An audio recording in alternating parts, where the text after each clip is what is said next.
दोस्तों इस लेक्चर में हम कवर करेंगे दिसंबर 2025 माह का संपूर्ण करंट अफेयर। देखो फ्रेंड्स, करंट अफेयर तो प्रतिदिन ही बनते हैं, लेकिन कुछ करंट अफेयर ऐसे होते हैं जो कि एग्ज़ाम के लिहाज से बहुत ही ज़रूरी हैं कि ये सारे प्रश्न आपको रटे हुए हों। आगामी आने वाली कोई भी प्रतियोगी परीक्षा है, चाहे वो यूपी पीएससी के थ्रू हो, चाहे वो यूपी ट्रिपल एससी के थ्रू, पुलिस भर्ती की परीक्षा हो या फिर अन्य कोई भी परीक्षा हो, सभी के लिए ये वीडियो बहुत ही इंपॉर्टेंट है। देखो फ्रेंड्स, अगर आप ये वीडियो पूरा देखते हैं तो आप इसकी पीडीएफ भी डाउनलोड कर सकते हैं, जिसके बारे में आगे चलकर मैं आपको जानकारी उपलब्ध करवा दूंगा। तो आइए शुरू करते हैं। देखिए, पहला क्वेश्चन मोस्ट इंपॉर्टेंट है, ध्यान दीजिएगा। भारत में अब एक नया भूकंप जोन जुड़ गया है। तो भारत के नए भूकंप जोन मैप यानी कि अर्थक्वेक जोनेशन मैप के अनुसार अब भारत में कितने भूकंप जोन हो गए हैं। देखो फ्रेंड्स, याद रखना, अभी तक भारत में 4 भूकंप जोन थे, लेकिन अब भूकंप जोन कितने हो गए हैं तो 5 हो गए हैं। ठीक है। और दोस्तों, ये जो 5वां आपका भूकंप जोन है, जी हाँ, ये जो रेड में आपको दिखाई दे रहा है ना, तो इसी रेड एरिया में जहाँ जहाँ पर आपको शो हो रहा है, ये वो एरिया हैं जिन्हें नए भूकंप जोन 6 में रखा गया है। जी हाँ दोस्तों, भारत में जो भूकंप जोन है वो 2 से स्टार्ट होते हैं, और इस प्रकार से अब क्योंकि 5 भूकंप जोन हो गए हैं तो 2, 3, 4, 5 और अब एक नया जुड़ गया है 6। इसको आप याद रखना, ये बहुत ही ज़रूरी है कि आप इसके बारे में अच्छे से अवेयर रहें। तो हाल ही में ब्यूरो ऑफ इंडियन स्टैंडर्ड्स यानी कि BIS ने अर्थक्वेक डिजाइन कोड 2025 को जारी किया है। नए जोन में जोन 6 जोड़ा गया है, और अभी तक जैसा कि मैंने आपको बताया, भारत में केवल 4 जोन थे, जोन 2, जोन 3, जोन 4 और जोन 5। भारत में जोन 1 नहीं है दोस्तों। इसका मतलब ये है कि भारत में अभी कोई भी एरिया ऐसा नहीं है जिसमें भूकंप बिल्कुल ना आए। तो जोन 6 दोस्तों सबसे रिस्की जोन है। इसमें जम्मू कश्मीर से लेकर अरुणाचल प्रदेश तक का जो पूरा हरियाली क्षेत्र है उसको शामिल किया गया है, जैसा कि आप यहाँ पर देख पा रहे हैं। अगला क्वेश्चन है, हेनान द्वीप किस देश का हिस्सा है। दोस्तों, हेनान द्वीप ये चीन का सबसे दक्षिणी प्रांत है। चीन द्वारा इसे स्पेशल कस्टम सुपरविजन जोन घोषित किया गया है। यह दुनिया का सबसे बड़ा फ्री ट्रेड जोन है। एग्जाम में बस यही पूछा जाएगा कि हेनान द्वीप किस देश का हिस्सा है, और सबसे बड़ा फ्री ट्रेड जोन है, ये आप जान लीजिए, लेकिन एग्जाम के लिहाज से ये इंपॉर्टेंट नहीं है। अगला पॉइंट है, 2025 फीफा अरब कप का खिताब किसने जीत लिया है। तो दोस्तों, 2025 का जो फीफा अरब कप हुआ, ये खिताब जीत लिया है मोरक्को ने, और इसका आयोजन कतर में किया गया। कहाँ पर किया गया? कतर में, 1 से लेकर 18 दिसंबर 2025 के बीच में। मोरक्को ने दोस्तों हराया था किसको? जॉर्डन को, और इस प्रतियोगिता में कुल 16 देशों ने हिस्सा लिया है। अगला क्वेश्चन है, SSB यानी कि सशस्त्र सीमा सुरक्षा बल का हाल ही में 62वां स्थापना दिवस मनाया गया है। प्रश्न है कि SSB की स्थापना कब की गई थी। तो दोस्तों इसका आंसर होगा 20 दिसंबर 1963 को। देखो फ्रेंड्स, ये जो SSB है, यह भारत की ऐसी सशस्त्र बल है जो नेपाल और भूटान की सीमाओं की रक्षा करती है। अगला क्वेश्चन है, 2025 का टर्नर पुरस्कार किसने जीता है। दोस्तों इसका आंसर होगा ननैना कालू। ननैना कालू ये कहाँ की हैं? तो ये स्कॉटलैंड की कलाकार हैं। तस्वीर में आप इन्हें देख सकते हैं। ननैना को यह पुरस्कार उनकी अद्भुत मूर्तियों और ड्राइंग्स के लिए प्रदान किया गया है। अगला question, 2025 Asian youth para games की फाइनल मेडल टैली में भारत की रैंक क्या है। तो देखो फ्रेंड्स, 2025 की जो एशियन यूथ पैरा गेम्स की फाइनल मेडल टैली है, उसमें भारत 7वें स्थान पर है। तो सही आंसर है 7। इसका आयोजन कहाँ पर हुआ? दुबई में। भारत ने कुल कितने मेडल जीते? तो दोस्तों भारत ने कुल जीते हैं 102 मेडल, और उज्बेकिस्तान 197 मेडल के साथ पहले स्थान पर रहा मेडल टैली में। ईरान दूसरे स्थान पर रहा। अगला क्वेश्चन है, पहली बार आयोजित खेलो इंडिया ट्राइबल गेम्स। ध्यान देना दोस्तों कि ये जो खेल है, क्योंकि पहली बार आयोजित किया गया है तो बहुत ही इंपॉर्टेंट है। तो ये है आपका KITG यानी कि खेलो इंडिया ट्राइबल गेम्स के शुभंकर मस्कट जारी कर दिए गए हैं। आप देख सकते हैं यहाँ पर, ये खेलो इंडिया ट्राइबल गेम का मस्कट है, और ये खेल अभी फरवरी 2026 में स्टार्ट किए जाएंगे। तो इसका नाम क्या है दोस्तों? तो ये जो शुभंकर है, इसका नाम है मोरवीर। क्या नाम है? मोरवीर। इसको आप याद रखना। ये खेल अभी छत्तीसगढ़ में 14 फरवरी से स्टार्ट होने जा रहा है। अगला क्वेश्चन है, आर्टन कैपिटल द्वारा जारी पासपोर्ट इंडेक्स 2025 में भारत की रैंक क्या है। तो दोस्तों आर्टन कैपिटल के द्वारा जारी की गई पासपोर्ट इंडेक्स 2025 में भारत की रैंक है 67। ध्यान देना, सबसे पावरफुल पासपोर्ट माना गया है यूएई का। सिंगापुर और स्पेन ये संयुक्त रूप से दूसरे स्थान पर हैं। अगला क्वेश्चन मोस्ट इंपॉर्टेंट है, क्योंकि पहली बार ऐसा हुआ है जब स्क्वैश विश्व कप का खिताब भारत ने अपने नाम किया है। तो दोस्तों ये जरूर याद रखना कि स्क्वैश विश्व कप 2025 का विजेता कौन बना है, तो इसका आंसर है इंडिया यानी कि भारत। तो चेन्नई में आयोजन किया गया था इसका, और स्क्वैश वर्ल्ड कप 2025 में भारत ने किसको हराया, तो हांगकांग को हराया था। फाइनली भारत ने हांगकांग को 3-0 से हराया था, और ये पहली बार है जब भारत ने स्क्वैश विश्व कप का खिताब जीता है। तो बहुत ज़रूरी है कि ये सारे प्रश्न आपको रटे हुए हों। अगला क्वेश्चन है, ISO प्रमाणन प्राप्त करने वाला भारत का पहला राज्य शिक्षा बोर्ड कौन सा बन गया है। तो दोस्तों ये क्वेश्चन भी मोस्ट इंपॉर्टेंट है। ISO प्रमाणन प्राप्त करने वाला भारत का पहला राज्य शिक्षा बोर्ड बन गया है BSEB, दैट इज बिहार विद्यालय परीक्षा समिति। ये बहुत ज़रूरी है कि आप इसको याद रखें। अगला क्वेश्चन है, भारत और संयुक्त अरब अमीरात के बीच डेजर्ट साइक्लोन 2 अभ्यास का आयोजन कहाँ पर किया गया। दोस्तों जैसा कि आप जानते हैं डेजर्ट साइक्लोन ये अभ्यास भारत और यूएई के बीच में प्रतिवर्ष आयोजित किया जाता है। तो इसका जो दूसरा संस्करण है इसका आयोजन अबू धाबी में किया गया 18 से 30 दिसंबर के बीच में। दूसरे युद्धाभ्यास में भारतीय सेना के 45 जवानों ने हिस्सा लिया है। पहला संस्करण 2024 में हुआ था राजस्थान के महाजन क्षेत्र में, याद रखिएगा। अगला क्वेश्चन है, 2025 का WTA player of the year का पुरस्कार किसने जीता है। तो दोस्तों इसका आंसर बनेगा आरेना सबालेंका, और ये कहाँ से हैं, तो ये बेलारूस की खिलाड़ी हैं।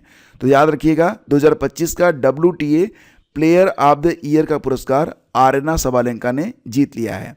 अगला क्वेश्चन है, झारखंड ने किस टीम को हराकर सैयद मुश्ताक अली ट्रॉफी 2025 अपने नाम कर ली है। तो दोस्तों विजेता कौन बना है, झारखंड, और ये जो प्रतियोगिता है इसका नाम है सैयद मुश्ताक अली ट्रॉफी 2025। तो झारखंड ने किसको हराया है, तो झारखंड ने हरियाणा की क्रिकेट टीम को हराकर ये खिताब अपने नाम कर लिया है। दोस्तों याद रहे कि सैयद मुश्ताक अली ट्रॉफी 2025, या फिर आप इसे यूँ कहिए कि सैयद मुश्ताक अली ट्रॉफी यह भारत की घरेलू T20 टूर्नामेंट है, और देश भर की 38 टीमों ने इस खेल को खेला है, इसमें पार्टिसिपेट किया है।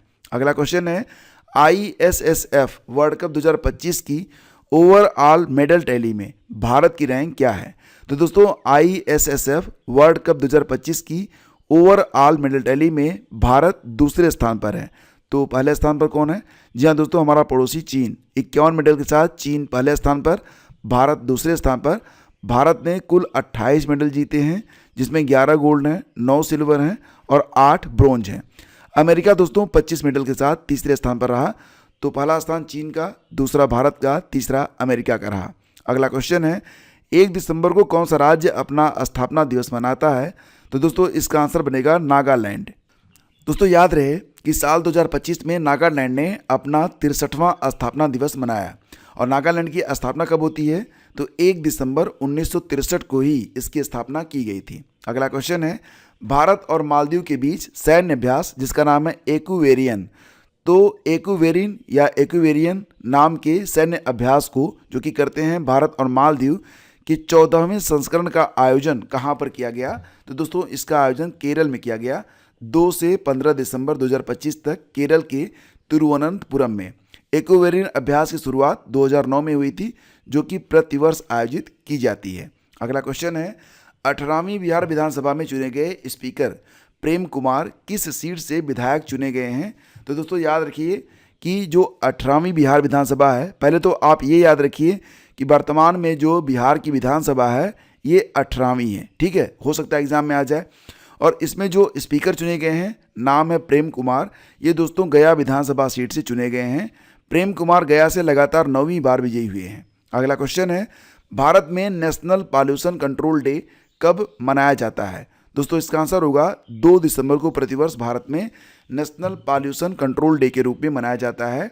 और आपको याद होगा 1984 में एक घटना जो कि भोपाल में घटित हुई थी, जिसे भोपाल गैस ट्रेजेडी के नाम से आप जानते हैं, तो उसी की याद में नेशनल पॉल्यूशन कंट्रोल डे मनाया जाता है प्रतिवर्ष 2 दिसंबर को। 2025 में इसकी थीम है sustainable living for a green future.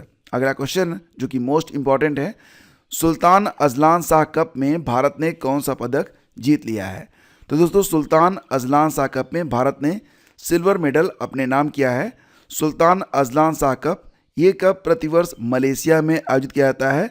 Azlan Shah कौन थे? ये मलेशिया के पूर्व सुल्तान थे और इस इंटरनेशनल हॉकी प्रतियोगिता में भारत ने शानदार प्रदर्शन किया, लेकिन फाइनली बेल्जियम ने भारत को हराकर बेल्जियम ने पहली बार सुल्तान अजलान शाह कप अपने नाम कर लिया है। तो गोल्ड जीता है किसने? बेल्जियम ने, और सिल्वर जीता है किसने? भारत ने। देखो फ्रेंड्स, इस हॉकी प्रतियोगिता की शुरुआत होती है 1983 में। 2025 में इसका 31वां संस्करण आयोजित किया गया और इस प्रतियोगिता में अब तक सबसे अधिक बार खिताब किसने जीता है? तो 10 बार कभी जीता रहा है। कौन? ऑस्ट्रेलिया। आपका अगला क्वेश्चन है 2025 world athletes of the year का खिताब किसने जीत लिया है?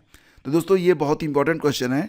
2025 का world athletes of the year का खिताब स्वीडन के पोल वाल्टर, आर्मन डुप्लांटिस और अमेरिका की हर्डलर और स्प्रिंटर सिडनी मैक्लाग्लिन लेवरोन को दिया गया है, जो कि तस्वीर में आप यहाँ पर देख सकते हैं। और ये एक बहुत ही इंपॉर्टेंट क्वेश्चन है। देखो फ्रेंड्स, ये जो वर्ल्ड एथलेटिक्स अवार्ड है इसकी शुरुआत होती है 1988 में और इसे सर्वाधिक बार जीता है किसने? उसेन बोल्ट ने। कितनी बार? 6 बार। पंजाब नेशनल बैंक की पहली फीमेल ब्रांड एम्बेसडर कौन बन गई हैं? तो देखो फ्रेंड्स, पंजाब नेशनल बैंक ने अपनी पहली फीमेल ब्रांड एम्बेसडर चुना है हरमनप्रीत कौर को, जो कि भारत की एक जानी मानी क्रिकेट प्लेयर हैं। अगला क्वेश्चन है Sipri top 100 global arms producing companies 2024 की सूची में भारत के लिए सबसे उच्च रैंक किस कंपनी ने हासिल की है? तो दोस्तों Sipri top 100 global arms producing companies यानी कि दुनिया की टॉप 100 ऐसी कंपनियां जो कि आर्म्स यानी कि हथियार बनाती हैं। तो इस सूची में HAL का नाम भी आता है। HAL that is Hindustan aeronautics limited, और वर्ल्ड वाइड HAL की जो पोजीशन है वो 44 है। भारत इलेक्ट्रॉनिक्स लिमिटेड यानी कि BEL भारत में दूसरे स्थान पर और वर्ल्ड वाइड ये 58 स्थान पर है, जबकि मझगांव डाक शिप बिल्डर्स यानी कि MDS को भारत में तीसरे स्थान पर और पूरी सूची में 91वीं रैंक प्रदान की गई है। पहले स्थान पर अमेरिका की मार्टिन लॉकहीड कंपनी है और ये विगत कई वर्षों से टॉप पर बनी हुई है। देखो फ्रेंड्स, अगर आप इस लेक्चर की PDF चाहते हैं तो आप डिस्क्रिप्शन चेक कर सकते हैं। हालांकि जनवरी से लेकर दिसंबर तक का संपूर्ण करंट अफेयर अगर आप डाउनलोड करना चाहते हैं तो डिस्क्रिप्शन में आपको इसके बारे में कंप्लीट इन्फॉर्मेशन दी गई है। इसके अलावा दोस्तों अगर आप चाहें तो हमारा जो GS का पेड बैच है इसको भी आप ज्वाइन कर सकते हैं। इस पेड बैच में आपको आने वाली सभी प्रतियोगी परीक्षाओं के लिए GS का कंप्लीट पैकेज एक साथ मिल जाता है। और देखो फ्रेंड, जो लोग हर महीने केवल मंथली करंट अफेयर परचेज करते हैं तो उनके लिए भी दिसंबर माह की करंट अफेयर उपलब्ध होगी। डिस्क्रिप्शन में लिंक आपको देखने को मिल जाएगा। आगे बढ़ते हैं। अगला क्वेश्चन है कि भारत ने दिसंबर 2025 में रेलास समझौता किस देश के साथ किया है? दोस्तों ये समझौता बहुत ही इंपॉर्टेंट है जो कि भारत ने किया है रूस के साथ। तो इस समझौते में भारत को बहुत फ़ायदा मिलने वाला है। सबसे बड़ा फ़ायदा तो ये होगा कि भारत रूस के नेवल और एयर बेस को कभी भी एक्सेस कर सकता है। यह भारत और रूस के बीच एक मिलिट्री लॉजिस्टिक समझौता है। इसके तहत दोनों देश एक दूसरे की मिलिट्री फैसिलिटी का इस्तेमाल फ्यूल भरवाने, रिपेयरिंग, जरूरी सामान और मेंटेनेंस लिए कर सकते हैं। आपका अगला क्वेश्चन है वर्ल्ड सॉइल डे यानी कि विश्व मृदा दिवस कब मनाया जाता है और इसकी थीम क्या है? दोस्तों प्रतिवर्ष जब भी कोई परीक्षा होती है तो अगर 2-3 परीक्षाओं में से कोई भी मतलब आप अल्टरनेट देखो ना तो ये प्रश्न रिपीट हो ही जाता है। तो इसका मतलब हुआ कि ये बहुत इंपॉर्टेंट क्वेश्चन है वर्ल्ड सॉइल डे और ये मनाया जाता है प्रतिवर्ष 5 दिसंबर को। ध्यान दीजिएगा कि 2025 की थीम लगाई गई healthy soil for healthy cities. दोस्तों अगला क्वेश्चन है किस संस्था ने UPI को विश्व का सबसे बड़ा खुदरा यानी कि रिटेल फास्ट पेमेंट सिस्टम घोषित किया है? तो दोस्तों ये घोषणा की गई है IMF के द्वारा। IMF ने कहा है कि दुनिया भर में होने वाले रियल टाइम डिजिटल पेमेंट में लगभग 49% केवल भारत के UPI के जरिए होते हैं। UPI that is unified payment interface, इसको NPCI यानी कि national payment corporation of India ने 2016 में बनाया था। अगला क्वेश्चन कि किस राज्य को नीति आयोग ने अदरक की राजधानी यानी कि जिंजर कैपिटल ऑफ इंडिया घोषित किया है? तो दोस्तों याद रखना कि जिंजर कैपिटल ऑफ इंडिया के रूप में घोषित किया गया है मिजोरम को। हालांकि मध्य प्रदेश अदरक का सबसे बड़ा उत्पादक राज्य है, लेकिन मिज़ोरम में जो वेराइटीज़ हैं बहुत ज़्यादा पाई जाती हैं, इसीलिए इसे अदरक की राजधानी के रूप में घोषित किया गया है। तो ये आप याद रखना। और ये घोषणा किसके द्वारा की गई है? तो नीति आयोग के द्वारा। ठीक है। अगला क्वेश्चन है कि अंतर्राष्ट्रीय मानवाधिकार दिवस 2025 की थीम क्या है? अंतर्राष्ट्रीय मानवाधिकार दिवस 2025 की थीम क्या है? देखो फ्रेंड्स, अंतर्राष्ट्रीय मानवाधिकार दिवस प्रतिवर्ष मनाया जाता है 10 दिसंबर को, ये आप याद रखना। और 2025 की थीम लगाई गई human rights over everyday essentials. ये थीम काफ़ी इंपॉर्टेंट है और ये दिवस भी क्योंकि कई बार ये एग्जाम में पूछा गया है। अगला क्वेश्चन है, दुनिया के सबसे ऊंचे वार मेमोरियल का उद्घाटन कहाँ पर किया गया है? तो दोस्तों, दुनिया के सबसे ऊंचे वार मेमोरियल का उद्घाटन लद्दाख में किया गया है। और ये जो मेमोरियल है ये गैलवान वार मेमोरियल के रूप में जाना जाएगा और ये 14,500 फीट की ऊंचाई पर बना है, जो कि 2020 में भारतीय और चीनी सैनिकों के संघर्ष का प्रतीक है। अगला क्वेश्चन है, टाइम्स के द्वारा 2025 का CEO ऑफ द ईयर किसे घोषित किया गया है? तो दोस्तों, टाइम्स जो कि अमेरिका की एक जानी मानी पत्रिका है, तो इसने 2025 के लिए CEO ऑफ द ईयर घोषित किया है नील मोहन को। नील मोहन कौन है? तो ये यूट्यूब के CEO हैं। ठीक है, ध्यान देना। और यूट्यूब से तो आप वेल नोन हैं। दुनिया का सबसे बड़ा भगवान राम की मूर्ति कहाँ पर बनाई गई है? तो दोस्तों, दुनिया की सबसे बड़ी भगवान राम की मूर्ति अगर आपको देखना है तो आपको अयोध्या नहीं बल्कि आपको जाना पड़ेगा कहाँ पर? गोवा जाना पड़ेगा। तो गोवा में प्रधानमंत्री मोदी ने इस मूर्ति का उद्घाटन किया। यह मूर्ति कुल 77 फीट ऊंची है, जिसे गोवा के श्री संस्थान गोकर्ण जीवोत्तम मठ में स्थापित किया गया है। इस मूर्ति को जाने माने मूर्तिकार राम सुतार जी ने बनाया, जिनका 100 वर्ष की अवस्था में हाल ही में निधन हो गया है। अगला क्वेश्चन है, भारत का पहला राष्ट्रीय कोरल रीफ रिसर्च सेंटर कहाँ पर बनाया जाएगा? तो दोस्तों, भारत का क्योंकि ये पहला है तो इम्पॉर्टेंट है। National coral reef research centre ये बनेगा अंडमान और निकोबार आइलैंड में। इसका मुख्य उद्देश्य भारत के कोरल रीफ्स की मॉनिटरिंग और उन पर रिसर्च करना है। और इसे कौन स्थापित करेगा? तो ministry of environment, forest and climate change के द्वारा इसका विकास किया जाएगा। चलिए दोस्तों, अगला क्वेश्चन है, वर्ल्ड एड्स डे जो कि प्रतिवर्ष होता है 1 दिसंबर को, और 2025 में इसकी थीम है overcoming disruption transforming the AIDS response, यानी कि व्यवधान पर विजय, एड्स प्रत्युत्तर में सुधार। देखो फ्रेंड्स, ये जो विश्व एड्स दिवस मनाया जाता है ये WHO यानी कि विश्व स्वास्थ्य संगठन के द्वारा 1988 से मनाया जाता है। जाने माने साहित्यकार विनोद कुमार शुक्ल का हाल ही में निधन हो गया। प्रश्न है कि विनोद कुमार शुक्ल किस क्षेत्र से जाने जाते हैं? तो दोस्तों, वो हिंदी के एक जाने माने साहित्यकार हैं और ये छत्तीसगढ़ के रहने वाले थे। और इनको 2024 में 59वें ज्ञानपीठ पुरस्कार से सम्मानित भी किया गया था।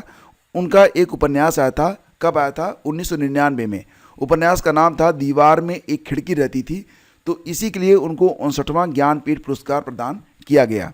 आपका अगला क्वेश्चन है, भारत का पहला मेगावाट स्केल हाइड्रोकाइनेटिक पावर प्रोजेक्ट कहाँ पर बनाया गया है?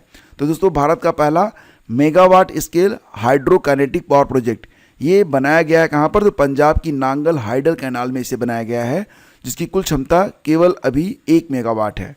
देखो फ्रेंड्स, यहाँ पर क्या है कि सीधे बहते पानी से बिजली बनती है, जिसमें 4 250 किलोवाट के टरबाइन लगे हैं और इस प्रकार से इसकी कुल क्षमता 1 मेगावाट हो जाती है।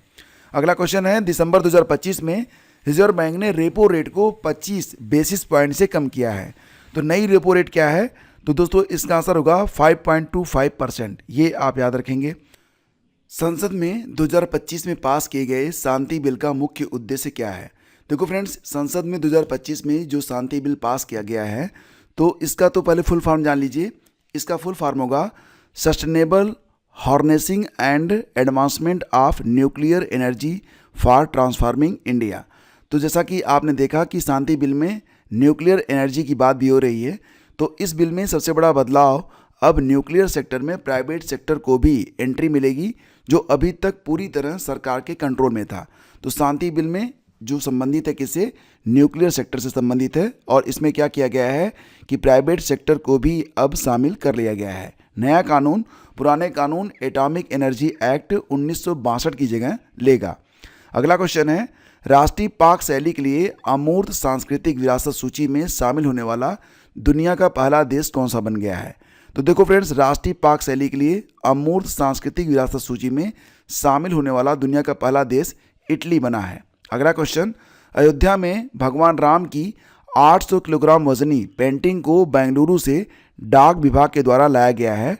यह पेंटिंग किस शैली में बनी है? तो फ्रेंड्स, इसका आंसर बनेगा तंजावुर शैली में।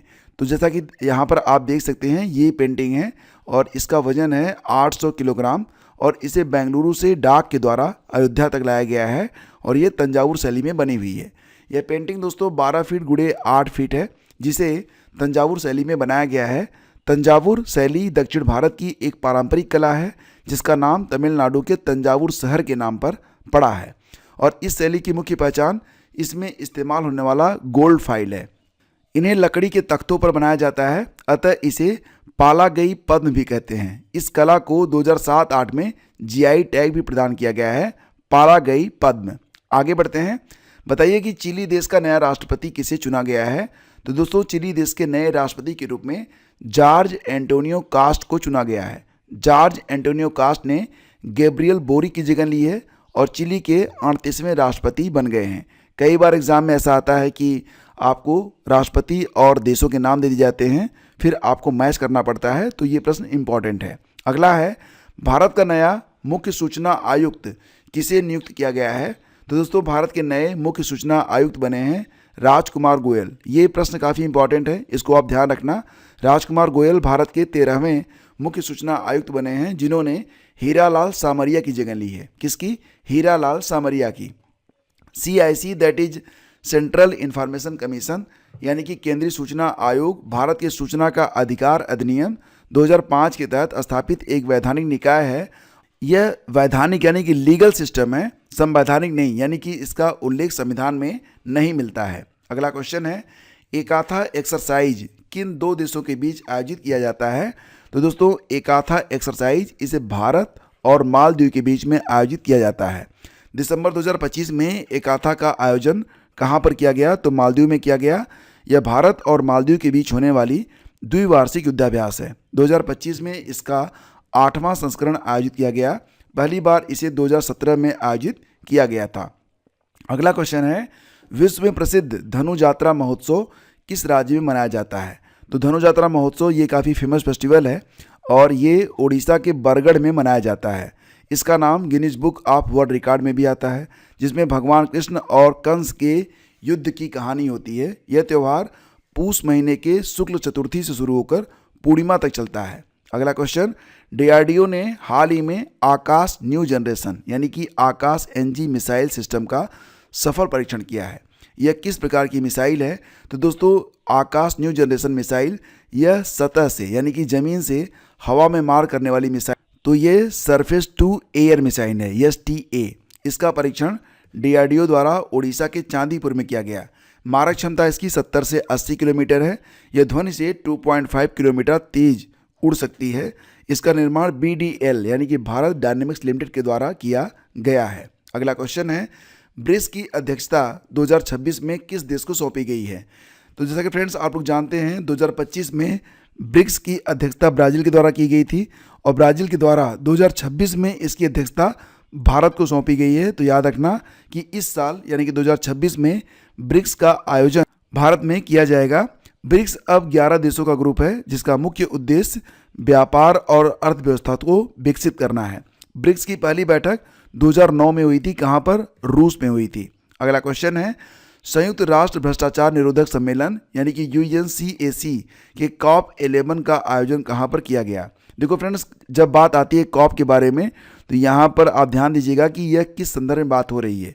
अगर COP11 के बारे में बात हो रही है तो मतलब यहाँ पर बात हो रही है भ्रष्टाचार निरोधक सम्मेलन के बारे में। तो संयुक्त राष्ट्र के द्वारा भ्रष्टाचार निरोधक सम्मेलन COP11 का आयोजन कहाँ पर किया गया? तो कतर की राजधानी दोहा में किया गया। कब से कब तक? 15 से 19 दिसंबर 2025 तक। और इसकी थीम लगाई गई शेपिंग टुमारो इंटीग्रिटी। ठीक है, ये इसकी थीम है। 170 देशों के लगभग 2500 डेलीगेट्स ने इसमें हिस्सा लिया था और इस प्रकार ये जो बैठक होती है ये 2 साल में एक बार आयोजित होती है। काशीवाजी की कारीवा परमाणु ऊर्जा संयंत्र काफ़ी चर्चा में है। यह किस देश में स्थित है? देखो फ्रेंड्स, ये जो काशीवाजी की कारीवा परमाणु संयंत्र है इसको जापान फिर से रीस्टार्ट करने जा रहा है, क्योंकि 2011 में जो जापान में एक बड़ा भूकंप आया था, जिसकी वजह से जापान को अपने कई सारे जो परमाणु रिएक्टर थे उनको बंद करना पड़ा था, तो उसमें ये रिएक्टर भी बंद हो गया था। ध्यान दीजिएगा कि यह जापान के निगाटा राज्य में है और यह दुनिया का सबसे बड़ा परमाणु ऊर्जा संयंत्र है, जो कि जापान इसे फिर से शुरू करने जा रहा है। अनु गर्ग, ये नाम दोस्तों याद रखिएगा, अनु गर्ग ओडिशा की पहली महिला चीफ सेक्रेटरी बन गई हैं। तो ये प्रश्न काफ़ी इंपॉर्टेंट आपके लिए हो सकता है। अगला क्वेश्चन है, केंद्रीय मंत्री मनोहर लाल ने सुबनसिरी लोअर जल विद्युत परियोजना की 250 मेगावाट की दूसरी यूनिट का उद्घाटन किया है। यह परियोजना किस राज्य में स्थित है? देखो फ्रेंड्स, ये जो 250 मेगावाट की दूसरी यूनिट है, तो कुल मिला के यहाँ पर कितनी यूनिट लगाई जाएगी? 8 यूनिट। और इस प्रकार से कुल क्षमता कितनी हो जाएगी? 2000 मेगावाट की क्षमता हो जाएगी। तो 250 मेगावाट की कुल 8 यूनिट लगाई जानी है। और अभी हाल ही में केंद्रीय मंत्री मनोहर लाल ने सुबनसिरी लोअर जल विद्युत परियोजना की 250 मेगावाट की दूसरी यूनिट का उद्घाटन कर दिया है। यह परियोजना कहाँ पर शुरू हो रही है? तो अरुणाचल प्रदेश में। ठीक है, यह प्रोजेक्ट सुबनसिरी नदी पर बन रहा है। यह ब्रह्मपुत्र की सबसे बड़ी सहायक नदी भी है। अगला है, पोंडरू खादी को हाल ही में जीआई टैग दिया गया। पोंडरू खादी किस राज्य से संबंधित है? दोस्तों, पोंडरू खादी को काफ़ी जो है सम्मान प्राप्त है, विदेशों में भी इसकी काफ़ी डिमांड होती है और ये संबंधित है आंध्र प्रदेश से। तो ये आप याद रखेंगे। ठीक है, यह खादी आंध्र प्रदेश के श्रीकाकुलम जिले के एक गांव पोंडरू में तैयार की जाती है और यही वजह है कि इसका नाम है पोंडरू खादी। यह अपनी बनावट और मजबूती के लिए जाना जाता है और खूबसूरती के लिए भी। देखो फ्रेंड्स, दिसंबर के महीने में तमिलनाडु के 5 उत्पादों को जीआई टैग प्रदान किया गया है। दिसंबर के महीने में कहाँ के? तमिलनाडु के 5 उत्पादों को। पोंडरू खादी कहाँ से है? आंध्र प्रदेश से है। तो तमिलनाडु की जो 5 उत्पाद हैं, तो इसमें वरयूर काटन साड़ी है, सूती साड़ी। इसके अलावा कविंदा पड़ी, नट्टू सकराई यानी कि गुड़ पाउडर। इसके अलावा नमक्कल मक्कल, परिरंगल, पथिरंगल यानी कि सोप स्टोन बर्तन होता है। इसके अलावा थुई मल्ली चावल और अम्ब समुद्रम चोप्पू सामान यानी कि लकड़ी के खिलौने इसमें शामिल हैं, जिससे तमिलनाडु राज्य के कुल जीआई उत्पादों की संख्या बढ़कर कितनी हो गई है? 74 हो गई है। और यह पहचान इन पारंपरिक वस्तुओं को कानूनी सुरक्षा भी प्रदान करती है, यानी कि जीआई टैग मिल गया तो जो भी उत्पाद होते हैं उनको एक तरीके से कोई दूसरा बना नहीं सकता है। अगला क्वेश्चन है, भारतीय तटरक्षक बल ने भारत की पहली स्वदेशी रूप से डिजाइन की गई प्रदूषण नियंत्रण पोत को कमीशन किया है। इस जहाज का नाम है समुद्र प्रताप। अब दोस्तों, ये जो जहाज है समुद्र प्रताप, इसका काम क्या होगा? इसे देखिए 2025 के 23 दिसंबर को लॉन्च किया गया, जो गोवा शिपयार्ड लिमिटेड के द्वारा डिजाइन और तैयार किया गया है। यह जहाज समुद्र में फैले तेल प्रदूषण को साफ करने के लिए बनाया गया है और हर घंटे लगभग 300 टन, कितना? 300 टन तेल को यह साफ कर सकता है, निकाल सकता है। अगला क्वेश्चन है, प्रेस क्लब ऑफ इंडिया की पहली महिला अध्यक्ष किसे नियुक्त किया गया है? तो दोस्तों, प्रेस क्लब ऑफ इंडिया यानी कि पीसीआई की पहली महिला अध्यक्ष बन गई हैं संगीता बरुआ पिसारोटी। क्या नाम है? संगीता बरुआ पिसारोटी। और वो इस पद पर पहुंचने वाली पहली महिला बन गई हैं। संगीता कहाँ से हैं? तो ये असम से हैं और एक जानी मानी जर्नलिस्ट और राइटर हैं। अगला क्वेश्चन है, FIFA men's player of the year 2025 का पुरस्कार किसे प्रदान किया गया? तो दोस्तों, FIFA men's player of the year 2025 का पुरस्कार ये किसको दिया गया है? तो देखो फ्रेंड्स, ये जो बेस्ट फीफा फुटबॉल अवार्ड 2025 का आयोजन है, ये 16 दिसंबर को दोहा कतर में आयोजित किया गया था। कतर की राजधानी का नाम है दोहा। और इस साल फ्रांस के स्टार खिलाड़ी उस्मान डेम्बले को FIFA men's player of the year का पुरस्कार प्रदान किया गया है। ये तस्वीर उस्मान डेम्बले की है। साल 2025 का बैलन डी ओर पुरस्कार भी उस्मान डेम्बले ने ही जीता था। तो ये नाम काफ़ी ज़रूरी होता है कि इनको आप याद रखें। फीमेल कैटेगरी में स्पेन का एताना बोनमाटी को बेस्ट प्लेयर चुना गया है, जबकि स्पेन के लुइस एनरिक को मेंस कोच और नीदरलैंड की सरीना बिगमैन को बेस्ट वीमेन कोच के रूप में चुना गया है। देखो फ्रेंड्स, बात आ गई राम सुतार जी के बारे में। राम सुतार, जिनका हाल ही में निधन हुआ है, वो किस क्षेत्र से संबंधित थे? तो 100 वर्ष की अवस्था में शिल्पकार राम सुतार का निधन हो गया है। और आप जानते हैं कि दुनिया की सबसे ऊंची मूर्ति जो कि स्थित है गुजरात में, किसकी है? सरदार वल्लभ भाई पटेल जी की। तो ये मूर्ति भी राम सुतार जी ने ही बनाई थी। अगला क्वेश्चन है, UNHCR United nation high commissioner for refugees का नया अध्यक्ष किसे चुना गया है? तो दोस्तों यूएनएससीआर का नया अध्यक्ष चुना गया है इराक के पूर्व राष्ट्रपति बरहम सली को। उन्होंने इटली के फिलिपो ग्रांडी की जगह ली है और इस पद पर वो अगले 5 साल तक रहेंगे। तो यूएनएससीआर का नया अध्यक्ष कौन बना है? बरहम सली, ठीक है ना। यूएनएससीआर की स्थापना कब हुई थी? 14 दिसंबर 1950 को। अगला क्वेश्चन है, प्रधानमंत्री मोदी को ओमान के द्वारा सर्वोच्च नागरिक राष्ट्रीय पुरस्कार से सम्मानित किया गया है। प्रधानमंत्री को अब तक कुल कितने अंतर्राष्ट्रीय पुरस्कार प्राप्त हो चुके हैं? तो देखो फ्रेंड्स, प्रधानमंत्री मोदी को अब तक कुल 29 अंतर्राष्ट्रीय पुरस्कार प्राप्त हो चुके हैं और हाल ही में आर्डर ऑफ ओमान, ओमान का सर्वोच्च नागरिक पुरस्कार, इसके अलावा दिसंबर के ही महीने में the great honour of Ethiopia, जो कि इथियोपिया का सबसे बड़ा नागरिक सम्मान है, ये 2 सम्मान प्रधानमंत्री मोदी को प्रदान किए गए हैं और कुल सम्मानों की संख्या हो गई है 29। अगला क्वेश्चन है, पर्यावरण मंत्रालय ने दुलहस्ती स्टेज 2 जल विद्युत परियोजना को मंजूरी प्रदान कर दी है। प्रश्न है कि दुलहस्ती स्टेज 2 जल विद्युत परियोजना किस नदी पर बनाई जा रही है? सही आंसर होगा दोस्तों चेनाब नदी। तो केंद्रीय पर्यावरण मंत्रालय ने चेनाब नदी पर बनने वाले 260 मेगावाट की दुलहस्ती स्टेज 2 परियोजना को हरी झंडी दे दी है। इस प्रोजेक्ट को NHPC national hydro electric power corporation के द्वारा लगभग 3,270 करोड़ रुपए की लागत से बनाया जा रहा है। अगला क्वेश्चन है, दिसंबर 2025 में विपक्ष द्वारा जस्टिस जी.आर. स्वामीनाथन पर महाअभियोग का प्रस्ताव लोकसभा में अध्यक्ष को सौंपा गया था। Justice G.R.. स्वामीनाथन किस हाईकोर्ट के जज हैं? देखो फ्रेंड्स, इंडिया अलायंस के 161 सांसदों ने लोकसभा अध्यक्ष ओम बिरला को मद्रास हाईकोर्ट के जज जी.आर. स्वामीनाथन के खिलाफ महाअभियोग यानी कि इम्पीचमेंट का नोटिस सौंपा है। यह विवाद मदुरई की तिरुपरम कुंट्रम पहाड़ी पर कार्तिकेय दीपम त्यौहार के दौरान दीपक जलाने को लेकर दिए गए एक फैसले को लेकर है। विपक्ष का आरोप है कि जज के इस फैसले से सांप्रदायिक तनाव बढ़ सकता है। एग्जैक्टली यहाँ पर मंदिर और मस्जिद का विवाद है। तो सुप्रीम कोर्ट या हाई कोर्ट के जज को हटाने यानी कि इम्पीचमेंट दैट इज महाअभियोग की प्रक्रिया, यह अनुच्छेद 124(4) के अंतर्गत है। तो ये अनुच्छेद भी आप याद रखेंगे। अगला क्वेश्चन है, वर्ष 2026 में जैव विविधता पर संयुक्त राष्ट्र सम्मेलन यानी कि COP17, ध्यान दीजिएगा, मैंने आपको भी बताया था कि कॉप का क्रम देखकर आप याद रखिएगा। हाल ही में जो भ्रष्टाचार पर कॉप बैठक हुई है उसका क्रम है COP11, ठीक है। इसके बाद अब बात कर रहे हैं हम COP17 के बारे में। तो यह जैव विविधता से संबंधित है। तो जैव विविधता पर संयुक्त राष्ट्र सम्मेलन COP17 की मेजबानी करेगा आर्मेनिया। ये बैठक अक्टूबर के महीने में आर्मेनिया में आयोजित की जाएगी इसी साल 2026 में। और इसी प्रकार से दोस्तों COP16 का आयोजन 2024 में कहाँ पर हुआ था? कोलंबिया में हुआ था। भारत 1994 से ही इस कन्वेंशन का एक सक्रिय सदस्य है। अगला क्वेश्चन है, फिडे वर्ल्ड रैपिड चैंपियनशिप 2025 का विजेता कौन बना है? इसका आयोजन दोस्तों दोहा में किया गया था, जो कि कतर की राजधानी है, और इसमें विजेता बने हैं नॉर्वे के जाने माने शतरंज खिलाड़ी मैग्नस कार्लसन। इस प्रतियोगिता में भारत के अर्जुन एरिगेसी ने मेंस कैटेगरी में ब्रॉन्ज मेडल को अपने नाम किया है। वीमेंस कैटेगरी में रूस की अलेक्जेंड्रा विजेता बनी हैं। भारत की कोनोरू हम्पी ने वीमेंस सेक्शन में भी ब्रॉन्ज जीता है। यानी कि भारत की ओर से जो 2 खिलाड़ी गए हैं, तो अर्जुन एरिगेसी और विमेंस सेक्शन में कोनोरू हम्पी, दोनों ने ब्रॉन्ज मेडल जीता है। विजेता बने हैं नॉर्वे के मैग्नस कार्लसन, ठीक है ना। 2026 से 2029 तक के लिए BWF एथलीट कमीशन का चेयरपर्सन किस भारतीय खिलाड़ी को नियुक्त किया गया है?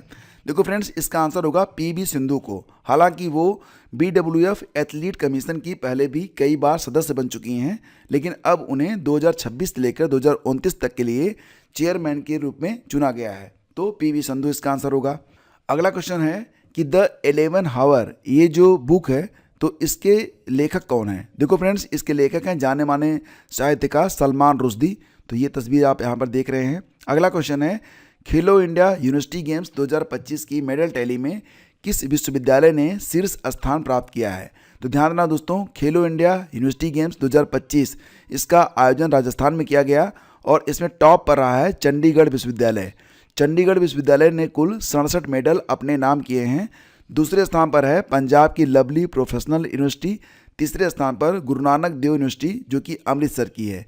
और ये जो खेलो इंडिया यूनिवर्सिटी गेम्स हैं इनकी शुरुआत कब से होती है, तो 2020 में 24 नवंबर से 5 दिसंबर 2025 तक राजस्थान में 5वां संस्करण खेलो इंडिया यूनिवर्सिटी गेम्स का आयोजित किया गया। ये आप याद रखेंगे। अगला क्वेश्चन है, पहला फीफा पीस प्राइज किसे प्रदान किया गया है। तो देखो फ्रेंड्स, डोनाल्ड ट्रंप, उनको मतलब क्या है ना कि शांति पुरस्कार चाहिए तो चाहिए, उन्होंने अब फीफा पीस प्राइज को ले लिया है, मतलब अब वो शांति पुरस्कार के विजेता बन चुके हैं। लेकिन डोनाल्ड ट्रंप को यह पुरस्कार दुनिया में शांति और एकता बढ़ाने के लिए दिया गया है। यह इस अवार्ड का पहला ही संस्करण था। आने वाले वर्षों में अब ये जो अवार्ड होगा ये प्रतिवर्ष दिया जाएगा, लेकिन पहले विजेता इसके बन चुके हैं डोनाल्ड ट्रंप। तो फीफा पीस प्राइज प्रदान किया गया किसको, डोनाल्ड ट्रंप को। ठीक है। चर्चित one nation one licence one payment किससे संबंधित है। देखो फ्रेंड्स, ये काफ़ी इंपॉर्टेंट क्वेश्चन है। चर्चित one nation one licence one payment, तो एआई के द्वारा कॉपीराइटेड कंटेंट के इस्तेमाल को कंट्रोल करने के लिए one nation one licence one payment की बात की जा रही है। भारत सरकार ने दिसंबर 2025 में one nation one licence one payment का प्रस्ताव दिया है। अगला क्वेश्चन है, जलवायु नेतृत्व के लिए UNEP champions of the earth 2025 award किस भारतीय को प्रदान किया गया है। तो दोस्तों, यूएनईपी यानी कि यूनाइटेड नेशन एनवायरमेंटल प्रोग्राम के अंतर्गत champions of the earth award 2025 प्रदान किया गया है भारत की सुप्रिया साहू को। दिसंबर 2025 में यूनाइटेड नेशन एनवायरमेंटल प्रोग्राम ने इस अवार्ड की घोषणा की है। यह पर्यावरण के क्षेत्र में दिया जाने वाला संयुक्त राष्ट्र का सबसे बड़ा सम्मान है। इस साल यह पुरस्कार कुल 5 लोगों को और संस्थानों को मिलाकर दिया गया, जिसमें भारत की सुप्रिया साहू को इंस्पायरेशन एंड एक्शन कैटेगरी में ये सम्मान प्रदान किया गया है। इसके साथ ही भारत की जो जिनाली मोदी हैं, जिनाली मोदी को young champion of the earth award प्रदान किया गया है। अगला क्वेश्चन है, WPL 2026 की सबसे महंगी खिलाड़ी कौन बनी है। देखो फ्रेंड्स, WPL का आयोजन वर्तमान समय में चल रहा है, लेकिन इसमें सबसे पहले जो खिलाड़ियों की नीलामी हुई है तो सबसे महंगी खिलाड़ी बनी है दीप्ति शर्मा। हालांकि अगर देखा जाए तो ये दूसरी सबसे महंगी खिलाड़ी हैं।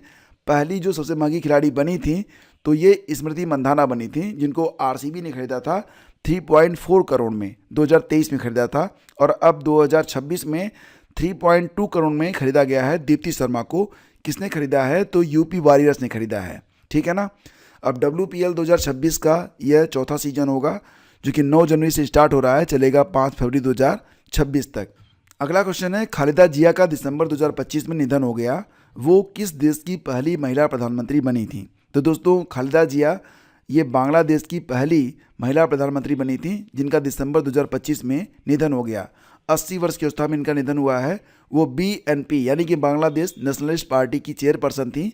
वे कुल 3 बार बांग्लादेश की प्रधानमंत्री रहीं। पहली बार PM कब बनी थी, 1991 से 96 तक।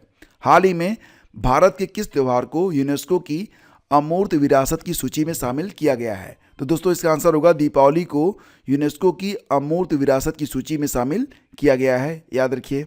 अगला क्वेश्चन है, कोपरा जलाशय को रामसर साइट घोषित किया गया है। कोपरा जलाशय कहाँ पर स्थित है। दोस्तों, ये स्थित है छत्तीसगढ़ में। जैसा कि आपको पता है दोस्तों कि दिसंबर 2025 में भारत में 2 नए रामसर स्थल घोषित किए गए हैं, और अब भारत में कुल रामसर स्थलों की संख्या हो गई है, कितनी हो गई है, 96 हो गई है। इसमें जो 95वां रामसर स्थल घोषित किया गया ये छत्तीसगढ़ में स्थित कोपरा जलाशय है, जबकि 96 नंबर का जो रामसर स्थल घोषित किया गया सिलिसर लेक, ये राजस्थान में स्थित है। ये आप याद रखना, काफ़ी इंपॉर्टेंट है।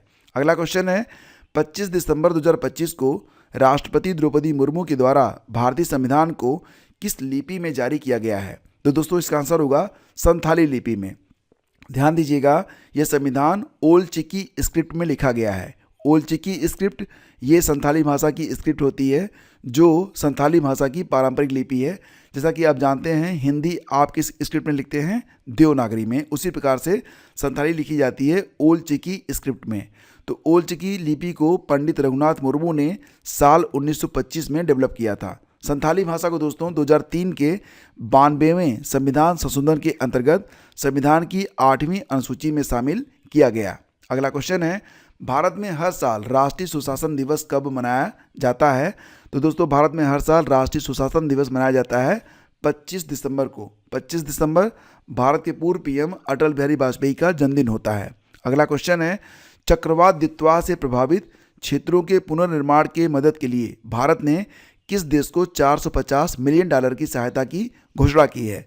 तो दोस्तों आपको याद होगा दिसंबर के महीने में दित्वा नाम से एक चक्रवात आया था और इसमें श्रीलंका सबसे अधिक प्रभावित हुआ था। तो भारत ने $450 मिलियन की सहायता राशि की घोषणा की थी। किसके लिए? श्रीलंका के लिए।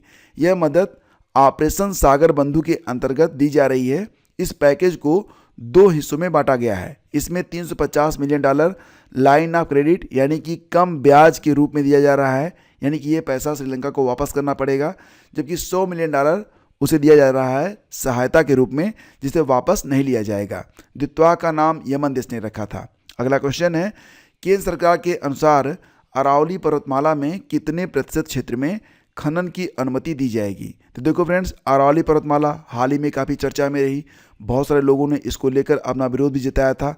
अंततः सरकार ने इस परियोजना को कैंसिल भी कर दिया है, मात्र कुछ समय के लिए।